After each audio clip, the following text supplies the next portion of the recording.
Hello dear student, once again welcome back to my channel. Today again we are going to start a new video which is all about Roman numerals, which is for standard 4th, 5th, 6th and 7th. Okay students, those who are studying in standard 4th, 5th and 6th and 7th, do check this video. It is very helpful for you all to understand the concept Roman numerals.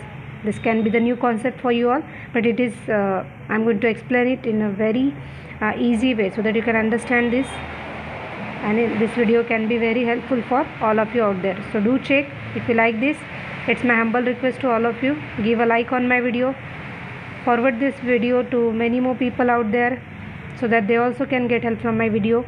If you haven't subscribed to my channel, please do subscribe to my channel, and also click on the notification bell icon so that whenever I upload new video, you can get the instant notification about it. So let's start. Today's topic is Roman numerals. Okay, in ancient times, Roman people used alphabet symbols for writing numbers.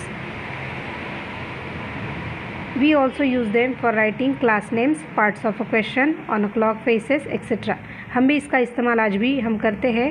जैसे कि अगर class का name हमें लिखना है तो हम इसका इस्तेमाल करते हैं. पार्ट ऑफ अ क्वेश्चन अगर हमें लिखना है, कौन से नंबर का क्वेश्चन हमारा चालू है, उसके लिए हम इसका इस्तेमाल करते हैं. क्लॉक के जो फेसेस होते हैं, मतलब अगर आपने दीवार पे लगाने वाली बड़ी वाली वॉच देखी होगी, क्लॉक देखी होगी, तो उसमें भी रोमन न्यूमरल्स होते हैं. सो हम भी आज इसका इस्तेमाल करते हैं, तो इसीलिए सीखना हमारे लिए मस्ट है, ज़रूरी है. Roman numerals are formed by only 7 symbols. तो रोमन न्यूमरल्स जो इंग्लिश में के जो 7 सिम्बल्स है, अल्फ़ाबेट्स है, उसका इस्तेमाल करके इसे बनाया जाता है. तो कौन से है वो इंग्लिश में के 7 alphabets? I, V, X, L, C, D and M. Okay, कौन से I, V, X, L, C, D and M. These are 7 alphabets in English which we are using to form the Roman numerals. The Hindu-Arabic value of each symbol is given below. Okay, तो ये जो English में के alphabets है, इन्हें Roman numerals कहा जाता है. इनका इस्तेमाल हिंदू अरेबिक वैल्यू में किया जाता है. जैसे कि फॉर एग्जांपल यहाँ पे देखो, रोमन सिंबल है आई का मतलब होता है हिंदू अरेबिक वैल्यू, जिसका मतलब होता है 1. आई मतलब 1. वैसे ही वी मतलब होता है 5. ओके, एक्स मतलब 10, एल मतलब 50, सी मतलब 100, डी मतलब 500, एम मतलब 1000. Okay, I hope this is clear to you. We are going to revise it one more time. I मतलब 1, V is 5, X is 10, L is 50, C is 100, D is 500, M is 1000. Okay, तो अभी हमें ये तो समझ में आ गया कि ये जो 7 सिम्बल्स है उसका मतलब हिंदी अरबिक उसकी वैल्यू क्या होती है. ओके, वो हमने देखा. अब हम आगे देखेंगे. कुछ रूल्स है एंड उसके एग्जांपल्स दिए है कि रोमन न्यूमरल्स के लिए कुछ रूल्स दिए जो हमें फॉलो करना, समझना बहुत ज़रूरी है. हम हमारे मन से इसे कैसे भी इस्तेमाल नहीं कर सकते, हमें ये रूल्स जानना ज़रूरी है. Forming Roman numerals for Hindu Arabic numerals. Okay, the rules for forming various Roman numerals are common for I, X, C and M. Common rules किस किस के लिए है? आई के लिए, एक्स के लिए, सी के लिए एंड एम के लिए. Okay, the rules for V, L and D are different. लेकिन वी, एल एंड डी के लिए अलग रूल है, but these rules are common for V, L and D. Okay, चलो रूल नंबर 1, उसका एग्जाम्पल भी दिया है. सबसे पहला जो रूल है वो है symbols I, X, C and M can be repeated for 3 times only. ये जो सिम्बल है I, X, C and M, इनको हम कितनी बार रिपीट कर सकते हैं? Only 3 times, not more than 3. Okay, ये आपको समझना ज़रूरी है. कभी कभी हम 30 लिखते हैं, 30 के लिए हम कितने बार एक्स का इस्तेमाल करते हैं? 3 time. Okay, we are repeating it 3 times only. हमें अगर 3 लिखना है तो हम आई का इस्तेमाल कितनी बार करेंगे? 3 टाइम ओनली. 4 अगर लिखना है तो 4 टाइम आई लिखेंगे क्या? 40 अगर लिखना है तो 4 टाइम हम एक्स लिखेंगे क्या? नहीं. ये हमें याद में रखना है. कभी कभी हमें लगता है 3 टाइम एक्स लिख दिया मतलब 30 हो गया, तो 40 का क्या होगा, 50 का क्या होगा, इस तरह से हम उसको इंक्रीज़ करते जाते हैं. लेकिन ये रूल फॉलो करने से, ये रूल समझ लेने से आपको ये समझ में आएगा कि आपको इसका इस्तेमाल आई, एक्स, सी एंड एम का इस्तेमाल सिर्फ 3 टाइम ही करना है. इससे ज़्यादा आप रिपीट नहीं कर सकते. वहाँ से आपका रूल्स चेंज हो जाएगा. कुछ तो भी अलग रोमन न्यूमरल्स आपको यूज़ करने पड़ेंगे 40 के लिए, 50 के लिए. ओके, तो देखेंगे हम आगे उसे. दूसरा रूल क्या है?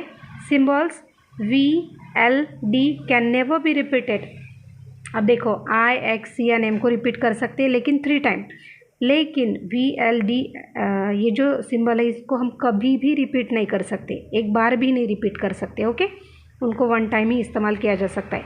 अब उसके एग्जांपल्स दिए जिस पे अच्छे से ध्यान दो। देखो वहाँ पे दिया है ट्रिपल आई दिया है, कितनी बार आई लिखा है? 3 टाइम आई लिखा है। तो एक आई मतलब 1, दूसरा आई मतलब 2, तीसरा आई मतलब 3। तो हम क्या लिखेंगे? 1 + 1 + 1 इज इक्वल कितना होता है? 3 होता है, वहाँ पे लिखा है। उसके बाद में x ट्रिपल एक्स दिया है, उसका मतलब होता है 1x मतलब 10। तो ट्रिपल एक्स मतलब कितना होगा? तो हमें प्लस करना है, एडिशन करना है। 10 + 10 + 10 हो गया 30। ट्रिपल सी दिया है, ट्रिपल सी 1c मतलब 100। तो ट्रिपल सी मतलब क्या होता है? 100 + 100 + 100 हो गया 300। उसके नीचे दिया है ट्रिपल एम, 1m का मतलब होता है 1000। तो ट्रिपल एम मतलब 1000 + 1000 + 1000 is equal 3000। I hope this is clear to you. I X C and M कितनी बार यूज़ किया, रिपीट किया जा सकता है? 3 टाइम, ये ध्यान में रखना है आपको। Okay, V L and D इनको रिपीट नहीं किया जा सकता है, तो यहाँ पे एग्जाम्पल भी नहीं दिया है। चलो एग्जाम्पल नंबर रूल नंबर 3 पढ़ेंगे। Only I X and C can be used for both addition and subtraction. I X and C addition and subtraction के लिए इनका इस्तेमाल किया जा सकता है। इन्हीं लेटर्स का, इन्हीं अल्फ़ाबेट्स का, दूसरे अल्फ़ाबेट्स का इस्तेमाल नहीं किया जा सकता। दूसरे रोमन न्यूमरल्स का इस्तेमाल एडिशन एंड सब्ट्रैक्शन के लिए नहीं किया जा सकता, ये आपको समझना बहुत ज़रूरी है। When the smaller symbol is to the right it is to be added. Okay, smaller symbol जब राइट साइड में किसी नंबर के लिखा होता है तो समझ लो उसमें हमें एडिशन करना है। And when it is to the left it is subtracted. जब वही स्मॉलर सिंबल किसी नंबर के लेफ़्ट साइड में लिखा है तो समझ लेना है अभी हमें सब्ट्रैक्शन करना है। तो उसके एग्जांपल्स यहाँ पे दिए हैं। देखो सबसे पहले दिया है एक्स आई, एक्स मतलब हमें पता है कितना होता है 10। तो उसके राइट साइड में कौन सा नंबर दिया है? आई दिया है, मतलब अभी हमें राइट साइड में दिया है, मतलब एडिशन करना है। तो एक्स मतलब 10, इसीलिए वहाँ पे लिखा है 10, आई मतलब 1, 10 + 1 कितना होता है? 10 + 1 कितना होता है? 11। ओके, वैसे ही अभी देखो अब x लिखा है और उसके लेफ़्ट साइड में i लिखा है, मतलब अभी यहाँ पे प्लस करना है क्या है? एडिशन करना है क्या? नहीं, यहाँ पे हमें सब्ट्रैक्शन करना है, क्योंकि बड़े नंबर के लेफ़्ट साइड में छोटा नंबर लिखा है। राइट साइड में लिखा होता तो एडिशन, लेफ़्ट साइड में लिखा है तो सब्ट्रैक्शन। ओके, ये आपको भूलना नहीं है। तो आई एक्स, तो अभी हमें क्या करना है? x मतलब 10, तो 10 - 1 करना है, तो इज इक्वल 9। अब लिखा है c की वैल्यू क्या है? 100 है। अब c के बाद में लिखा है x, मतलब यहाँ पे करना है हमें बड़े नंबर के बाद में छोटा नंबर लिखा है, तो यहाँ पे हमें करना है एडिशन। ओके, तो c मतलब होता है 100 + 10, x मतलब 10, तो यहाँ पे कितना हो गया? 110। ओके, अभी यहाँ पे देखो वापस दूसरा एग्जाम्पल दिया है। c मतलब 100 होता है, उसके लेफ़्ट साइड में छोटा नंबर लिखा है, x छोटा नंबर है c से, तो यहाँ पे हमें डेफिनेटली सब्ट्रैक्शन करना है। तो 100 - 1 होता है 90। ओके, अब m मतलब कितना होता है? 1000 एंड c मतलब होता है 100। तो 1000 बड़ा नंबर है यानी c मतलब 100 छोटा नंबर है, तो राइट साइड में लिखा है, तो डेफिनेटली यहाँ पे क्या करना होगा? हमें एडिशन करना होगा, सब्ट्रैक्शन नहीं, क्योंकि बड़े नंबर के राइट साइड में छोटा नंबर लिखा है तो एडिशन है, बड़े नंबर के लेफ़्ट साइड में छोटा नंबर है तो हमें करना है सब्ट्रैक्शन। तो m मतलब 1000 + 100 कितना होता है? 1100। ओके, अभी उसका अपोजिट यहाँ पे किया है। c मतलब 100 एंड उसके बाद में लिखा है m। ओके, मतलब बड़े नंबर के लेफ़्ट साइड में छोटा नंबर लिखा है, तो यहाँ पे हमें करना है सब्ट्रैक्शन। 1000 - 100 तो कितना हुआ? Is equal 900। I hope dear student this rules are very easy to understand. Do check this video, try to understand it. 4th, 5th, 6th and 7th सारे बच्चे आप चेक कर सकते हो, क्योंकि 4th स्टैंडर्ड से ही आपको रोमन न्यूमरल सिखाए जाते हैं, तो आपको ये चेक करना होगा ताकि आप अच्छे से सीख पाओ। हायर क्लासेस में जब जाओगे तब आपको रिवीजन भी अच्छे से हो जाएंगी, इजी आपको समझने के लिए इजी होगा। क्लास में जब टीचर आपको एक्सप्लेन करेगी, ये रूल्स आपको भूलने नहीं है। रूल्स बहुत इंपॉर्टेंट है, जब भी रोमन न्यूमरल सीखते हो या फिर उसका इस्तेमाल करते हो तो ये रूल आपको भूलने नहीं। आगे भी बहुत सारे रूल्स हैं जो मैं आपको नेक्स्ट वीडियो में समझाऊंगी। तो अभी के लिए इतना ही। ये 3 रूल आप अच्छे से समझ लो, इनको प्रैक्टिस करो, घर पे लिख के देखो जो आज मैंने एक्सप्लेन किया है, और नेक्स्ट वाले जो रूल है वो हम नेक्स्ट क्लास में देखने की कोशिश करेंगे।